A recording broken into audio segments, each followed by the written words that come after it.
आज हम पढ़ने वाले हैं वॉइस। वॉइस दो प्रकार के होते हैं, एक होता है एक्टिव वॉइस और दूसरा होता है पैसिव वॉइस। कोई भी सेंटेंस एक्टिव वॉइस में है तो वो subject plus verb plus object या कोई अदर पार्ट्स ऑफ स्पीच आगे हो सकती है, लेकिन जो उसका मेन स्ट्रक्चर होगा वो होगा subject plus verb plus object के स्ट्रक्चर पर आधारित होगा। और कोई भी एक passive voice object plus verb plus subject के स्ट्रक्चर पर आधारित होगा। यदि सब्जेक्ट किसी भी कार्य के लिए डायरेक्ट रिस्पॉन्सिबल होता है तो वो एक्टिव वॉइस का सेंटेंस कहलाता है, और यदि सब्जेक्ट किसी भी कार्य के लिए इनडायरेक्ट रिस्पॉन्सिबल होता है तो वो पैसिव वॉइस का सेंटेंस कहलाता है। अब हम एक्टिव वॉइस से पैसिव वॉइस में चेंज करने के कुछ नियम पढ़ेंगे और नियम के साथ साथ कुछ एग्जाम्पल्स को देखेंगे। सबसे पहले हम सिंपल प्रेजेंट टेंस पढ़ने वाले हैं। यदि कोई भी sentence active sentence subject plus main verb की फर्स्ट फॉर्म या मेन वर्ब की फिफ्थ फॉर्म प्लस ऑब्जेक्ट के स्ट्रक्चर पर आधारित होता है तो हमें कहते हैं कि वह सेंटेंस एक्टिव वॉइस का सेंटेंस है या सिंपल प्रेजेंट टेंस का सेंटेंस है। हम उसको मेन वर्ब देख के, ये जो मेन वर्ब है इस मेन वर्ब को देख के पहचान लेते हैं। मेन वर्ब या तो फर्स्ट फॉर्म होगी या तो उसमें एस या ई एस लगा रहेगा, जिसको हम मेन वर्ब की फिफ्थ फॉर्म बोलते हैं। अगर इस प्रकार का सेंटेंस हमारे सामने आता है तो हम उसको पैसिव वॉइस में किस प्रकार चेंज करते हैं, आइए देखते हैं। तो सबसे पहले हम उसके लिए हमको ऑब्जेक्ट लिखना पड़ता है। पैसिव वॉइस के लिए हम सबसे पहले क्या करते हैं, ऑब्जेक्ट को लिख लेते हैं। तो सबसे पहले हमने ऑब्जेक्ट लिख लिया। ऑब्जेक्ट को लिखने के बाद फिर आता है ऑब्जेक्ट के बाद हमको हेल्पिंग वर्ब लिखनी पड़ती है। तो अब इसमें तो कोई हेल्पिंग वर्ब है नहीं है, अब ये प्रेजेंट टेंस में, तो इसके लिए हेल्पिंग वर्ब क्या हो जाती है, इज़। दूसरी हेल्पिंग वर्ब हो जाएगी एम और तीसरी हेल्पिंग वर्ब हो जाएगी आर। इन तीनों में से कोई भी एक लगाते हैं। Object plus is M R plus, अब जो मेन वर्ब होगी तो मेन वर्ब की हमेशा याद रखना, मेन वर्ब की हमेशा थर्ड फॉर्म आती है। पैसिव वॉइस में मेन वर्ब की थर्ड फॉर्म लगाते हैं, प्लस मेन वर्ब की थर्ड फॉर्म के बाद हम लगाते हैं बाय यूज करते हैं। देन उसके बाद ये जो सब्जेक्ट बच गया इस सब्जेक्ट को हम लिख देते हैं, देन ये सब्जेक्ट हो गया। तो कोई भी एक्टिव सेंटेंस अगर इस स्ट्रक्चर पर आधारित होगा तो उसका पैसिव वॉइस हम कैसे बनाएंगे, ऑब्जेक्ट लिखेंगे सबसे पहले, फिर इज एम आर लिखेंगे प्लस मेन वर्ब की third form plus by plus subject. अब कुछ एग्जांपल्स देख के एग्जांपल से हम इसको समझते हैं। जैसे एग्जांपल नंबर अगर हम देखें, एग्जांपल अगर हम देखते हैं तो कोई भी एक एक्टिव सेंटेंस है, कोई भी एक्टिव सेंटेंस लिखा हुआ है, जैसे आशीष अनुराग मेक्स अ नॉइस,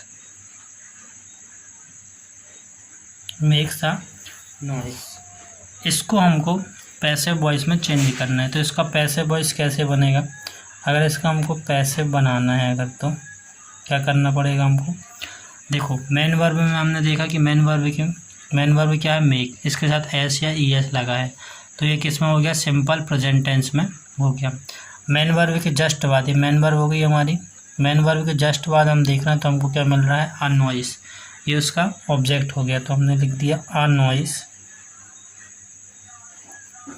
फिर इसके बाद अ नॉइस के बाद हमको क्या लगाना है, इज एम आर लगाना, तो अ नॉइस ये सब्जेक्ट हो गया, इसके अनुसार हमको क्या लगाना है, इज एम आर, तो अ नॉइस इज। फिर मेन वर्ब की थर्ड फॉर्म, तो मेन वर्ब ये है, इसकी थर्ड फॉर्म क्या हो जाएगी, मेक का second third form made. A noise is made by, किसके द्वारा किया जा रहा है, आशीष अनुराग,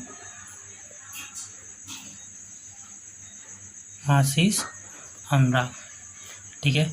इसी का अगर हम दूसरा देखें, मान लीजिए पहला हो गया हमारा, कोई भी दूसरा सेंटेंस हम देखते हैं, कोई भी एक एक्टिव सेंटेंस देखते हैं, कोई भी एक्टिव सेंटेंस जिसे लिखा हुआ है चिल्ड्रन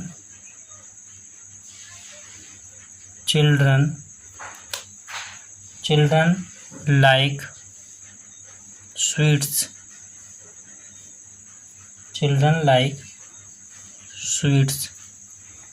चिल्ड्रन लाइक स्वीट्स। इसका अगर हमको पैसिव वॉइस बनाना है, इसका पैसिव वॉइस कैसे बनेगा, ये हमने मेन वर्ब देखी। अब मेन वर्ब की हम बात देख रहे हैं तो हमको क्या मिल गया, ऑब्जेक्ट मिल गया। तो हमने ऑब्जेक्ट को उठा लिया आगे, तो हमने ऑब्जेक्ट को उठाया स्वीट्स। अब देखो स्वीट्स प्लूरल है तो इसके साथ क्या लगाएंगे हम, आर लगा देंगे, helping verb are. Main verb की थर्ड फॉर्म, तो मेन वर्ब की थर्ड फॉर्म हो गई लाइक, लाइक तो हो गई बाय, किसके द्वारा पसंद किए जा रहे हैं, चिल्ड्रन के द्वारा। सब्जेक्ट हो गया चिल्ड्रन, चिल्ड्रन। इस टाइप से हम एक्टिव वॉइस से पैसिव वॉइस को हम बना सकते हैं। आइए अब हम तीसरा क्वेश्चन देखते हैं, इसी में तीसरा एग्जाम्पल देखते हैं। तो तीसरा नंबर हम देखते हैं, तीसरा नंबर लिखा हुआ है बॉयज़, जैसे लिखा हुआ है बॉयज़, बॉयज़ लव,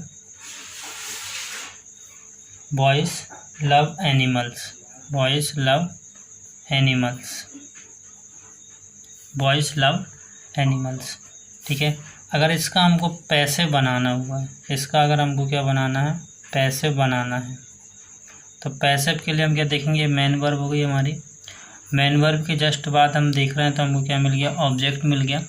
ऑब्जेक्ट को हम आगे लिख लेते हैं, ऑब्जेक्ट को हमने लिख लिया आगे एनिमल्स। अब ये प्लूरल है तो एनिमल्स के साथ helping verb is am, are की जगह में क्या लग जाएगा, आर हो जाएगा, इज़ एम आर लग जाएगा। एनिमल्स आर मेन वर्ब की थर्ड फॉर्म, तो मेन वर्ब की थर्ड फॉर्म हो गई loved. Animals are loved by, किसके द्वारा पसंद किए जा रहे हैं, boys. Animals are loved by boys, ये हमारा कंप्लीट हो गया। इसी टाइप से अगर हम चौथा नंबर देखें, कोई भी एक एक्टिव सेंटेंस अगर हमको दिया गया है, कोई भी एक एक्टिव सेंटेंस लिखा है, मान लीजिए लिखा है रेखा, लिखा हुआ है कि रेखा टेक्स, रेखा टेक्स कॉफ़ी, रेखा टेक्स कॉफीज एवरी मॉर्निंग के लिखा हुआ है। रेखा टेक्स कॉफ़ी, रेखा टेक्स कॉफ़ी एवरी मॉर्निंग, हर सुबह कॉफ़ी लेती है या कॉफ़ी पीती है। इसका हमको पैसिव बनाना है, इसका हमको पैसिव बनाना है। तो हम ये देख रहे हैं कि टेक्स, ये लिखा हुआ मेन वर्ब क्या लिखा है, टेक्स। इस मेन वर्ब से हमको पता चल रहा है कि प्रेजेंट इंडेफिनिट टेंस या प्रेजेंट सिंपल टेंस में है। इसके लिए अभी हमने स्ट्रक्चर देखा कैसे बनाना है।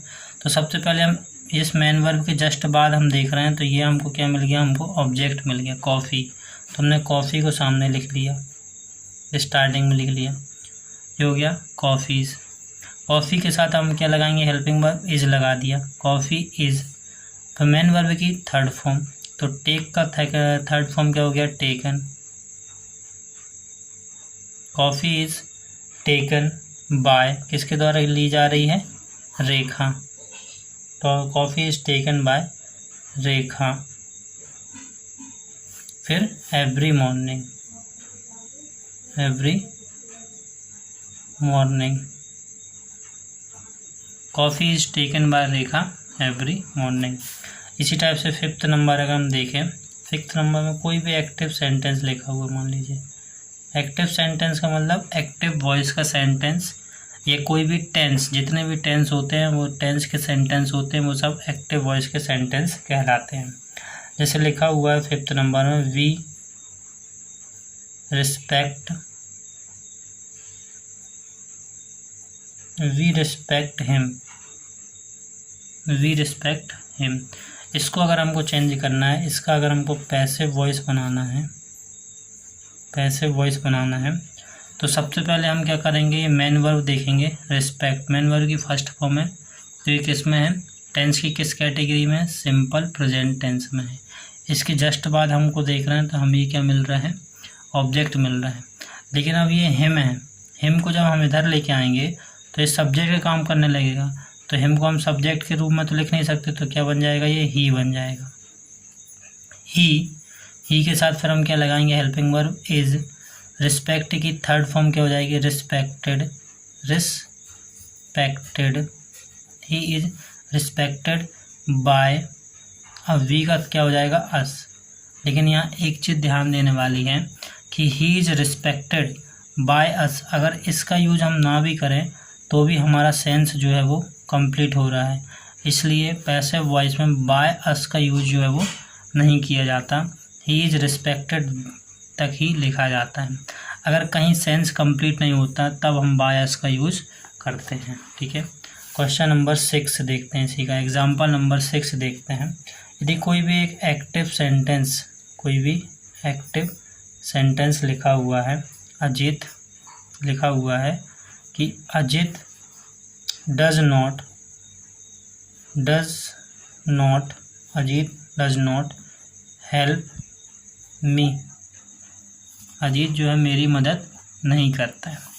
इसका पैसिव वॉइस अगर हमको बनाना है तो हम क्या करेंगे, पैसिव वॉइस के लिए हमको मेन वर्ब देखनी है। मेन वर्ब के जस्ट बाद हमने देखा तो हमको ऑब्जेक्ट मिल गया, ऑब्जेक्ट को हम यहाँ लेके आ रहे हैं तो मी को यहाँ लेके आ रहे हैं तो ये सब्जेक्ट का काम करने लगेगा, और जब मी सब्जेक्ट का काम करने लगेगा तो किस में चेंज हो जाएगा, ये आई में। तो आई, अब आई के साथ हम रिजर्व रहता है क्या, एम, आई एम। अब देखिए ये जो सेंटेंस है एक्टिव सेंटेंस, ये नेगेटिव है तो इसका पैसिव भी क्या बनेगा, नेगेटिव बनेगा।